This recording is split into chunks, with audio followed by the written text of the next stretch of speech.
guys, welcome back to my video. So tomorrow is Valentine's Day and everybody wants to bake for their loved ones on Valentine's Day. And what better than red velvet cake? So today we'll be learning how to make red velvet cake. Now this is a 3-part series where I will teach you how to bake the cake, how to make the icing and how to do the icing on the cake. Also, if you like my videos, don't forget to subscribe to my channel and click the bell icon if you want notifications every time I share a video. So let's get started.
Make this cake and don't forget to freeze the cake before doing the icing. It's very important.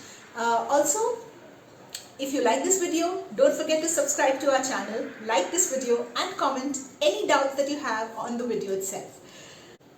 See you later. Bye bye.